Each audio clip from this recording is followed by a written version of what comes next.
days I'm going to yell something and it's going to come to fruition. You know, so, he's got to be a Jet. He's got to be a Jet. But I'll tell you what, not only did Tom Brady torment us for 20 years as a player, but even his retirement really, truly complicates our world as Jet fans. Listen, I still think Rodgers is coming here. Yeah. I'm on the record strongly. I think Aaron Rodgers will be a Jet. But Tom Brady deciding to step away makes things a little more complicated. True. In the pursuit of Aaron Rodgers for the Jets. Can we just say, can you give a clap to Tom Brady? Can. Congrats, Tom Honestly, Brady. awesome.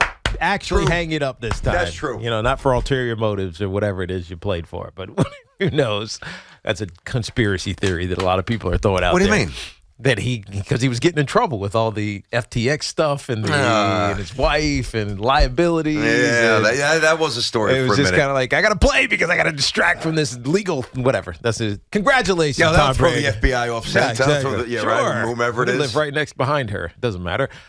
Anyways, congratulations, Tom Brady. Regardless of what you think about him, whether you got annoyed in these last couple of years and his ability to win championships in New England is profound. Congrats to Tom Brady. 100%. Amazing sporting figure. Unreal career that nobody would have predicted was happening when he left Michigan. And, when Drew Bledsoe gets hurt, Tom Brady ascended to legendary status over the next 15 years. So good job for him. Not that we care because we hate him here in New York, and especially for the Jets. But it is interesting how you position this, BT, because I hear what you're saying. I know that Tom Brady retiring makes the available quarterbacks this offseason a lot less exciting. I mean, Aaron Rodgers is obviously an MVP. Tom Brady was an MVP, and you still kind of could convince yourself that there was something left in the tank, even if it was just a little bit. There was something left in the tank. But now, after Aaron Rodgers, it falls off a cliff because of accomplishment.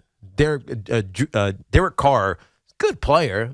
What's he actually ever really accomplished? A couple Pro Bowls here. Never been an All-Pro. He's never had a top 20 defense, so that is true. I'm with you, but he's never even had a top 20 Has he defense. won a playoff game even? So it's like you have all of these question marks around him. Jimmy Garoppolo, as good as he is, you just know that he's limited, and he just feels very injury-prone.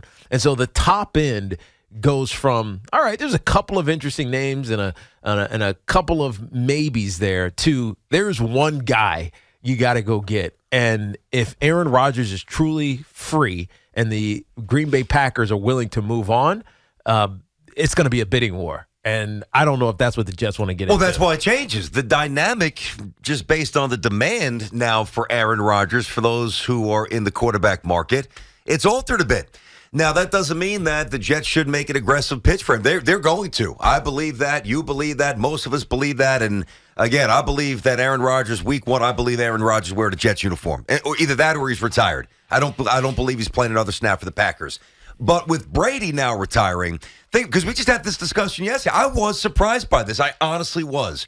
I was surprised by this announcement. I got in, 8:20 or so, and I was walking through the halls here at the studio, and I bumped into one of our salespeople. I'm like, oh, Brady just retired, because I didn't have my phone with me. My phone was at the studio. I'm like, wow. So I was surprised. I was surprised by that. And I was surprised because we just had the discussion yesterday, Tom Brady to San Francisco or Tom Brady to the Raiders.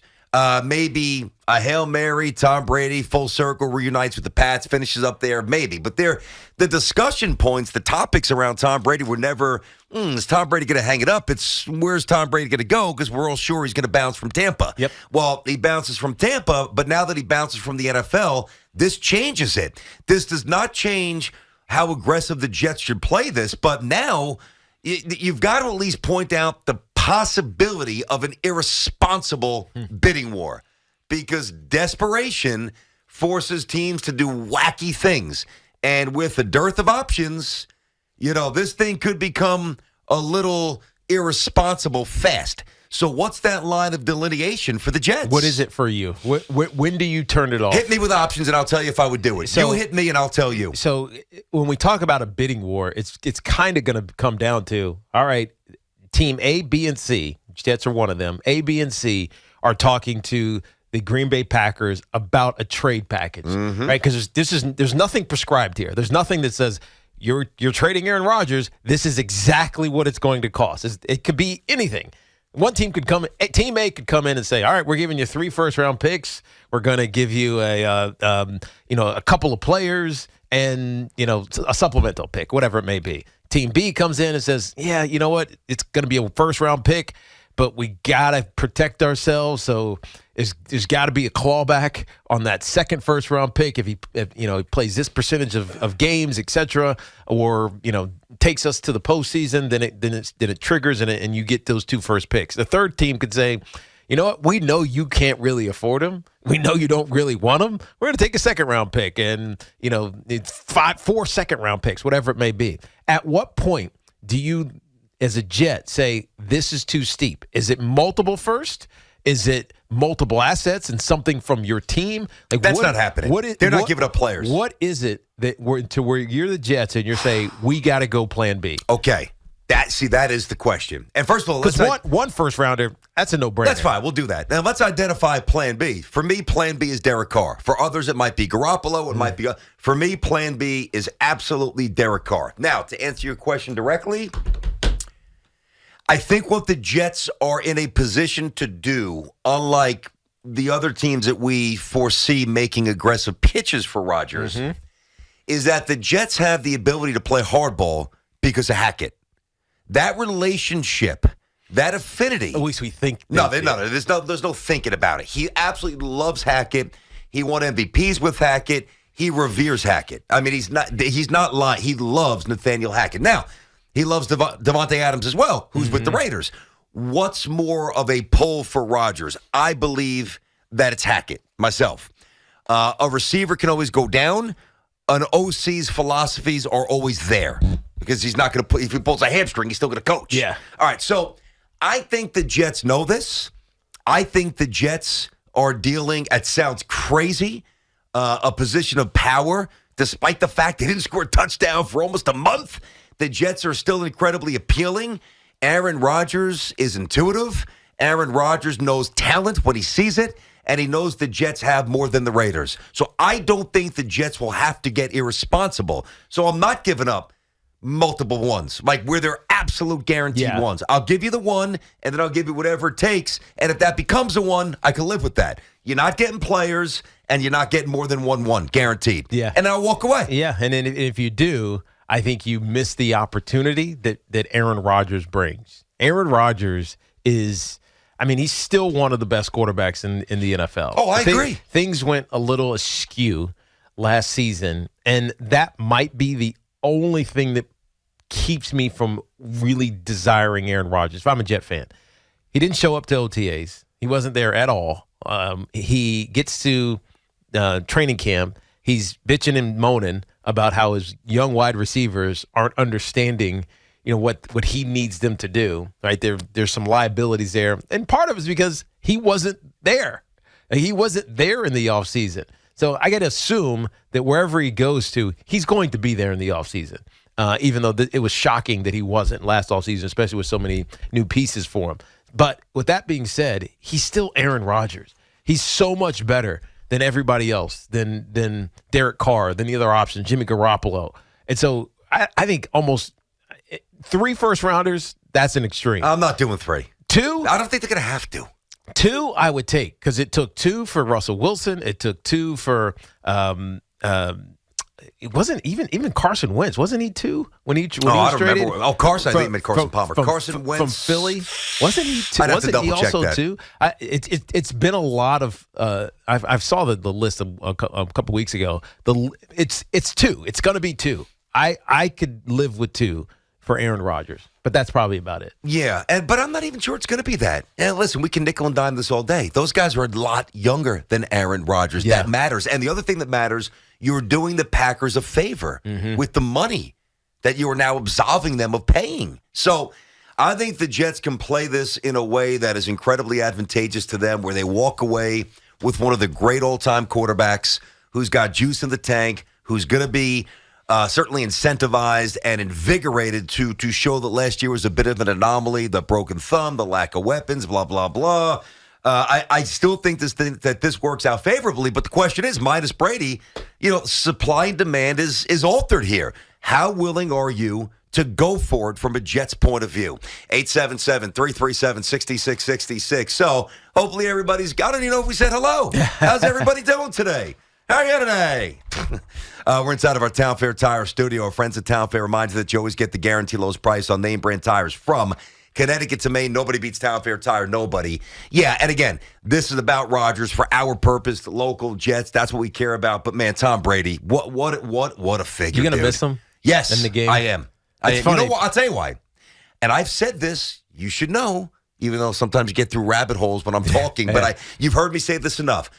To me, I get saddened when an old-timer retires that hangs around for a long time. What's the analogy that I always use? Grandparent. Yes. It's almost like if you still have a grandparent living, and unfortunately I don't, okay? There's a way to rationalize within your own mind, well, if grandpa's still, how old can I really be? Well, you could be old, but there's a security blanket because there's a connection to your past and your childhood. Well, there's two generations. Exactly, which reinforces on some level, even if it's not true, that the aging process is not directly hitting you. It's comforting when grandma and grandpa's still alive, And it's comforting when an old G is still playing. Jeez, Tom Brady's still playing. How old can I be? And then when those guys retire, like Jeter, like the other ones that even LeBron for a generation eventually. You quickly. Yes. It ages you really quickly. So that's the one thing. Yeah, and then the other thing is just complete and he kicked my ass for 20 years. But, man, this guy went from being barely drafted to without peer. I mean, it's really outside of like Jackie Robinson and deeper issues like it's really one of the most amazing. It's remarkable sporting stories ever written. You know why? It's crazy. It is because he's not like the most skilled, not even close. Nope. To the most skilled quarterback that I've seen. I agree. Rodgers is superior in terms of gifts. I mean, you just think of the athleticism of some of the Danny players. Jones is more talented. The guys have bigger arms. Matt Stafford has a bigger arm than Tom Brady. Absolutely. Right?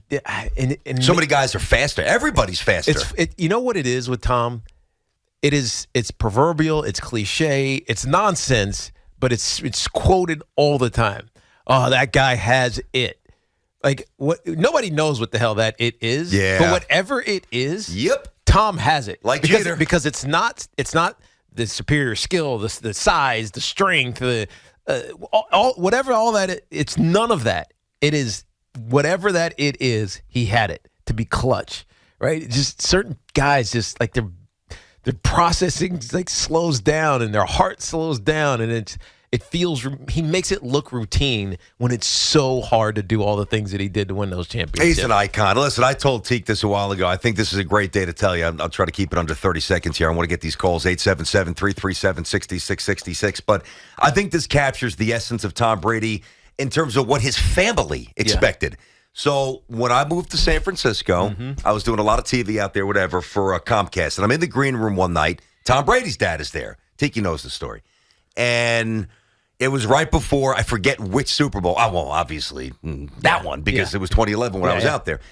And I'm talking to Mr. Brady, and of course this is Dad Brady. Mr. Brady. This is Tom's father. Yes. Of course, I had to ask a stupid question about Giselle, like a knucklehead, and he's like, oh, she's a great mom. I'm like, yeah, I got you. I was really getting at something different, but I got you. I understand. Respect. and I said, man, so what is it like to be the father of Tom Brady? Like, and I don't get giddy like that. Like, if he was just a superior physical talent, I think I would have been less intrigued. But to me, I was so intrigued because he's slow, had an awful body, all the things you just talked about, right? We've all seen the combine picture. It looks like a guy from a frat house who was doing cake stands the night before. Like, he looked awful.